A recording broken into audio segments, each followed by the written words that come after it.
6 in the morning. Nobody's out. This is where I'm staying, in this building here. You cannot really see it very good, but security here is everything's locked. I couldn't even go outside. So there was a side door. There's a ward, somebody there sleeping. So I woke him up to unlock the gate for me. So he opened the door for me to get out. It's crazy because in Europe at 6 it should be like normal time to go somewhere out, but here everything is locked up. Everything is locked up in Khulna. But I need to go out to my starting point, and the days here are quite short, so from 6 until 5, and then it's dark again. So I have to use all the time I have. But you can see it's all empty, nobody around. No rickshaws, no people, no bikes, nothing. I gotta go on the main road, try to find some kind of transport to go to the northernmost point of Khulna. That's a very interesting thing. This is where I came out from this neighborhood. The gate is locked. No wonder, because there's construction all around. They're doing construction here. They dug up the whole canal. And then, where are the pedestrians supposed to go? It's very interesting. So I gotta find my way through here. Let's go out here, this way. Okay. Off to the main road.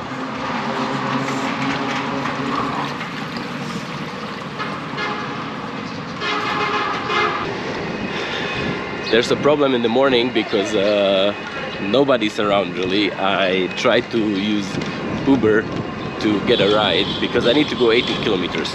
And even the rickshaw guy I stopped, I asked him if he can take me there. He said no, too far. So this guy here on his bike rickshaw, he said he wants to take me, but I know it's too far. So I asked him just to take me to the next main road, and because this way, this slow, I won't be there until noon. So let's go somewhere, take a bus direction Yeshore, and then I hopefully get to my starting point. So my friend just dropped me off down the road. This is the same road I was waiting at, and he said he wants 200 taka. I said, come on, I could have walked here. I give you 100, that's enough. That's even too much, because in Rajbari somebody would drop me off there for 20 taka. He wants 200. Sometimes so crazy.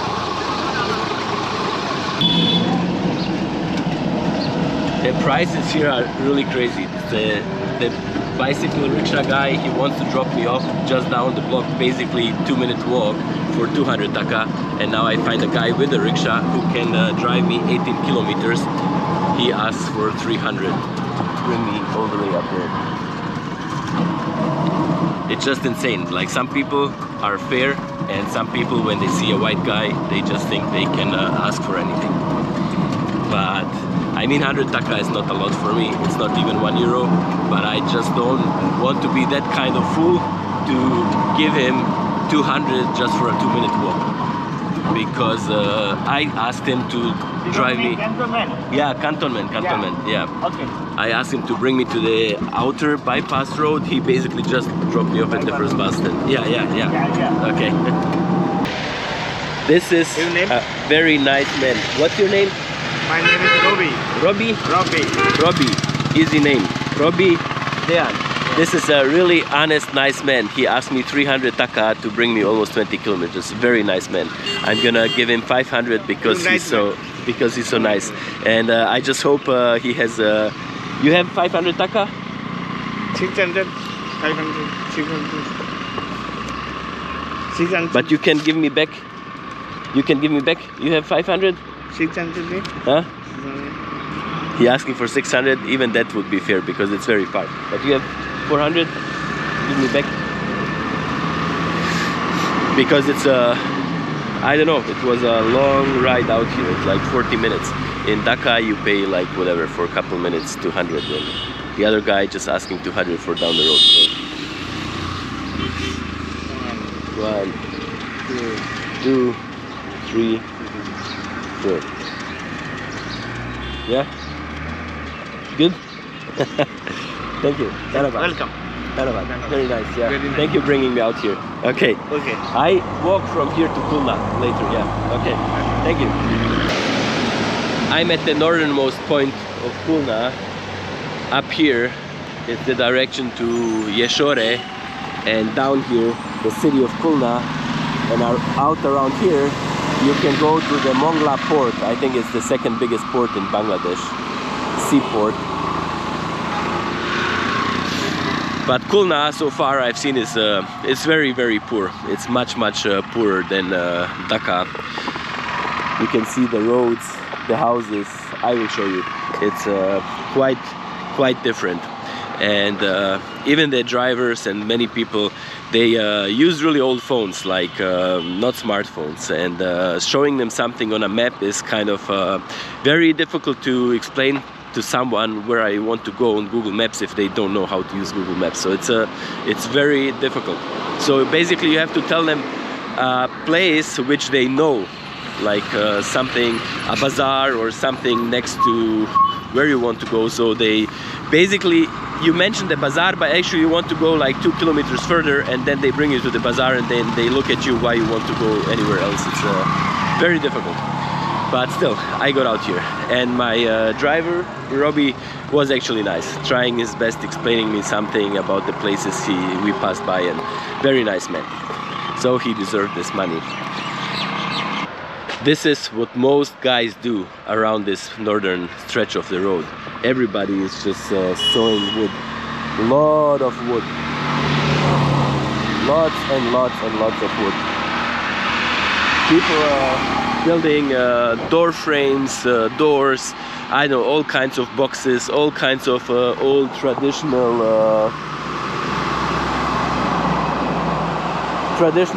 baskets, I don't know, like whatever you name it, barrels, seen so many things. Then the leftover stuff they cut up and sell it as firewood, and it's a big kind of part of the economy here. I think many people transporting, buying, reselling the firewood, bringing the logs here, sewing, cutting, splitting. It's actually many people what I have seen so far in Khulna, but also in Dhaka along the Buriganga River. But it's yeah, more woodworking than I actually thought. I've seen many ways they are processing cow poop to burn it as fuel. Actually, this is what they use it for, cooking in their houses and outside. But this one is very creative as well. This one, they just basically stick it to the tree. You can see they use their hands. It looks like a small child used their hands to make these. So they stick it to the tree, and probably when it's all dry, it just comes off easily from the tree, and then they can sell it. So you see, somebody who lives here uses all these trees to make a little bit money. And I think I asked the guy how much it costs. I think it's only something like 2 taka or something.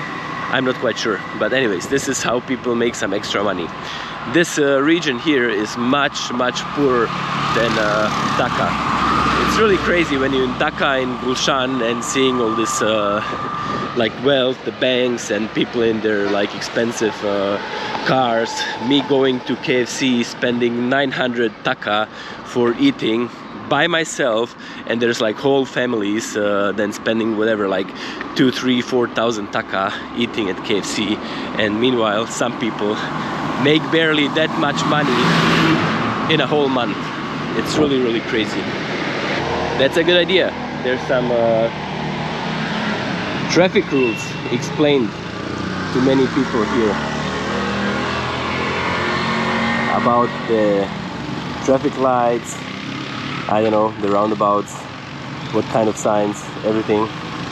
But in the end, it doesn't really matter because nobody really following any rules here. Probably rules about littering, about many things, but nobody actually gives a shit about any rules. That's Bangladesh. This is a very good picture of rural Bangladesh. This is actually, we are in the city of Khulna, just entering the city, but you can see like small pathways, not even a road, going into the back. Some little houses, very old. There's a fish pond, always some big trees in the back, and then some rice paddies or banana plantations. Just kind of the typical village around here in the south. A lot of farmland here in this region. I really like the sign. It says no littering. But as you can see, it's not that effective. Here's somebody even sleeping here, and there's litter everywhere. The problem with the litter here in Bangladesh is huge. It's really huge. I like this effort, but the problem is that here in every like even the poor people, the middle class, and even the better off, everybody is throwing garbage anywhere. I've seen it like with many people who I traveled with, even police officers. Everybody is just dumping garbage just on the street, on the ground, anywhere, because the poor, they don't know any better, and the rich, they just think if they drop it somewhere down on the street, there is a poor bugger who has to clean it up after them. So just for my Bangladeshi friends, something needs to be done. You can't just live in trash. So it has to start with something. It has to start with like schools, companies. They have to enforce and make their environment with like their workers, their students, make it very clean. Teach them that in everyday life it's important to have nice surroundings. Teach them that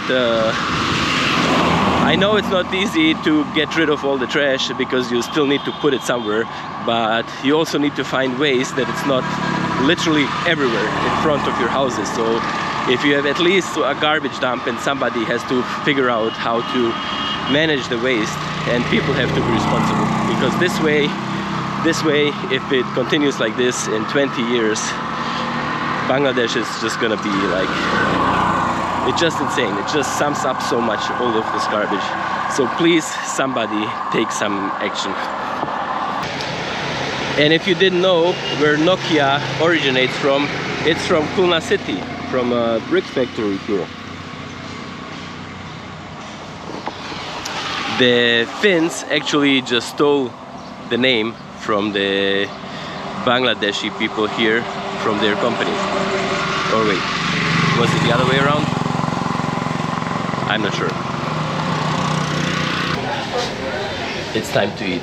I haven't had anything to eat since yesterday at this time, so 24 hours no eating. I was so tired last night at the hotel and my nose just running. I didn't feel like going outside. It would just have taken too long, so no eating for 24 hours. I'm in a nice restaurant here in Khulna, just at a big bus station, and gonna have my favorite breakfast. Paratha, Mug dal, Potato and papaya sabji. papaya sabji. Okay, something with Potato papaya sabji. Okay, thank you. So, and I asked for omelette, for eggs. So should be enough. The Bangladeshi breakfast is very delicious. I really like it. So good. I love this kind of eating, just with your hands. Just rip up the bread. This is what I like to do in Bosnia or Croatia too. And just use your fingers. So delicious.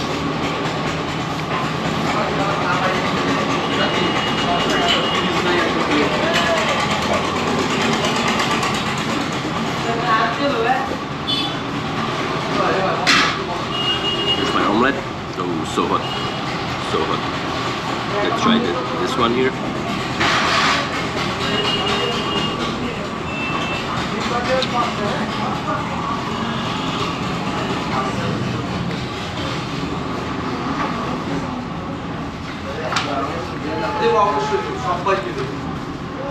So delicious.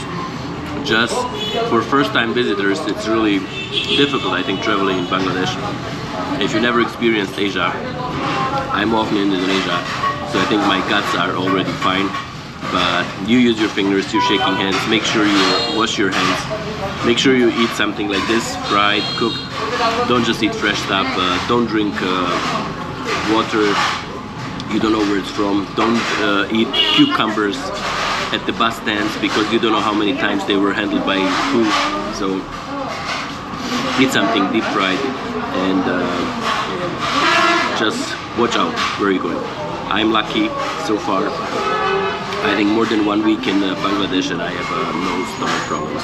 So it's really good. And I love eating this, so I wouldn't want to miss out on the food. Yes, yes.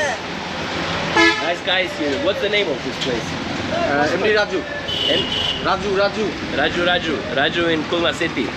A lot of paratha guys making really good breakfast. Thank you, very good. Thank you, Very good. Only 100 taka and so delicious. Very good. Thank Okay. you. Compared to this morning, the city is already very busy. This morning, I was one of the rare ones being out and about. Some guys maybe were out to catch a bus, go to Dhaka and other places. But now all the local people, everybody's out. Everybody's out. Next to the military base, and there's everywhere military bases here in Bangladesh. There's an old military boat, navy boat, or torpedo boat. I think here in Khulna there's a big port down south and there might be even like a navy station, I'm not sure, but would make sense because Khulna is the second biggest port here. It's just north of the Sundarbans, the most famous national park here in Bangladesh, and from here you reach the open Bay of Bengal easily. So this is the Bangladeshi Navy. We are coming close to the city center, to the station in Khulna, where I arrived yesterday. And there's we saw a navy boat before. There's I think MiG, MiG fighter jet from Bangladesh. A lot of military present here in Bangladesh. It's not like in Germany, you hardly don't even see anything here. It's there's a lot of army bases, a lot of military on the roads, even driving on pickup trucks with weapons, just in the public, driving around, holding AK-47s, and just patrolling the roads. Yeah, it's a lot of presence in these kind of countries. This is Khulna city center. Might be one of the places with the most traffic in the city. It's roundabout here, and there's all flags from Bangladesh, from the public holiday yesterday, the National Independence Day.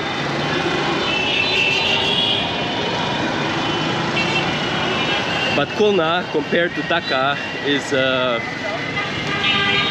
quite small. Like the buildings are not as tall. It's just like 2-3 story buildings compared to Dhaka, where people build whatever 7-8 stories. Everything is so densely packed. Khulna is feels like a small town compared to Dhaka.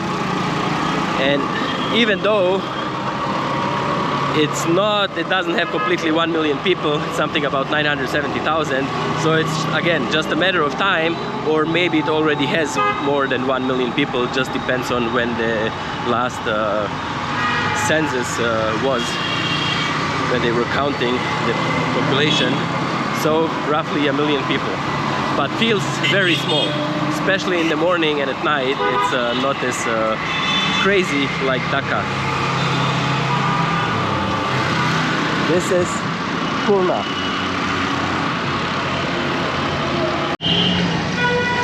Small coconut break at the railway station. It's actually so hot in the city now. This morning I was freezing on the rickshaw, going out there for like 45 minutes. I put even a long shirt on, but it was so freezing. It was much colder than in Dhaka. Maybe because Dhaka is such a huge city that it stays warmer overnight, I don't know. But here in Khulna, I was so cold.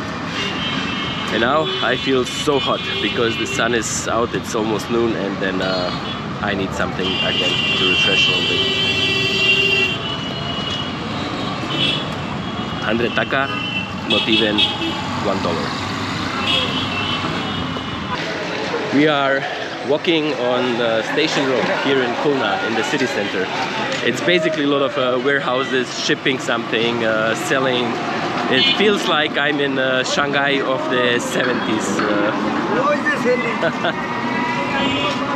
It's really like there's this movie I watched when I was a child with Indiana Jones when he's in Shanghai with a little kid, and this is how it feels like for me. Going back 50 years at least.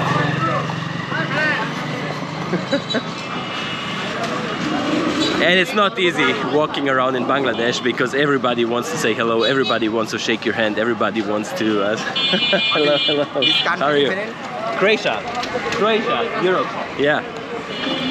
It's you can't walk 10 meters somebody doesn't say hello, ask you something. It's like in India. It's just I think the people here are more friendly and they're not scamming you on every corner. This here is the busiest part of the whole city. So many vendors, everybody's selling something, so many people. So busy.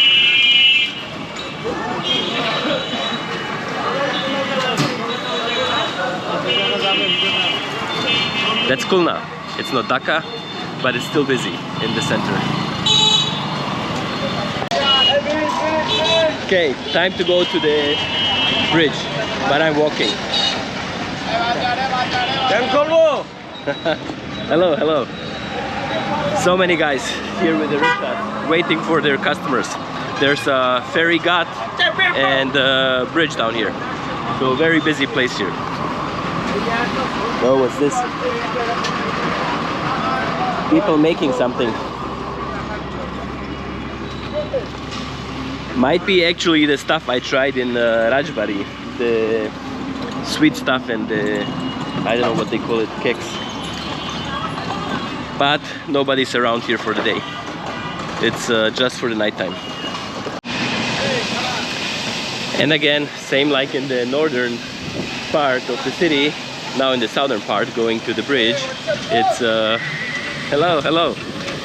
Same thing, a lot of woodworking, a lot of logs, a lot of goats as well. People processing wood here.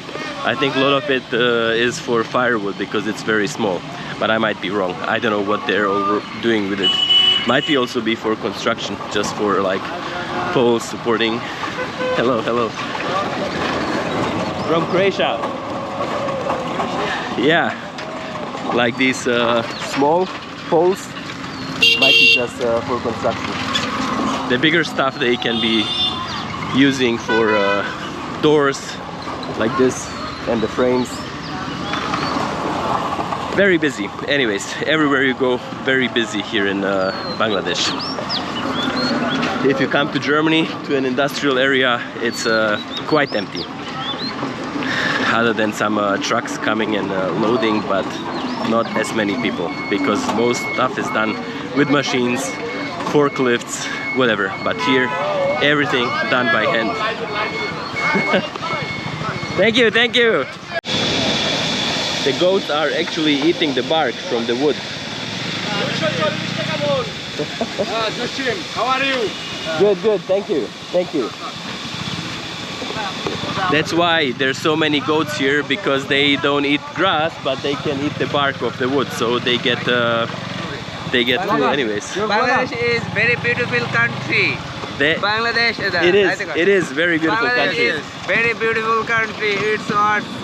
I like it. I Very like good. it. Very good. Favorite country is Bangladesh. You country?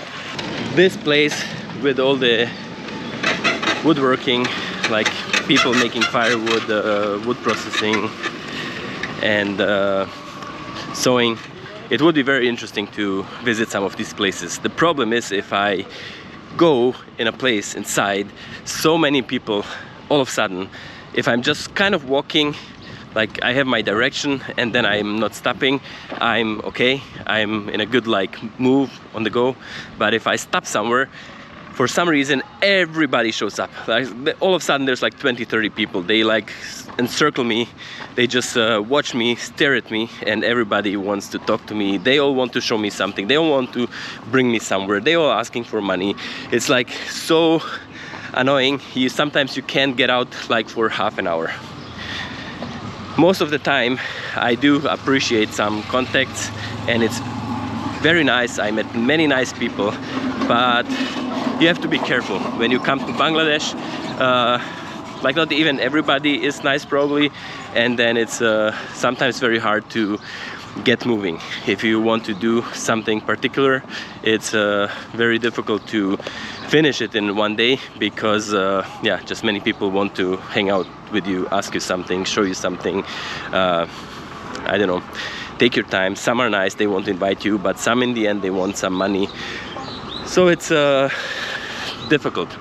Come to these places, it's best you have a local guide, so when you're done, he says whatever, done, or they can even kind of push the guys away and say like, leave him alone. Because if you're just by yourself like I am, and I'm one of the rare guys in Bangladesh from a Western country, arriving here with nobody, I had zero contacts at all. I landed in Bangladesh without one phone number, and I did manage to make a network of people who can help me, but I'm still most of the time by myself. Here's what many businesses in Bangladesh look like. Just a guy using some wood here from this area and just making many beds. So 1, 2, 3, 4, 5, 6, 7, 8, 9, 10, 11, and even this here. So he's just using some boards and just making a simple bed. Cheap for the people living in this area here. Very simple. Hello, hello. And I think the coconut stuff on the road, which I showed you before, this is what they put underneath, so it's soft for sleeping. That's what I think.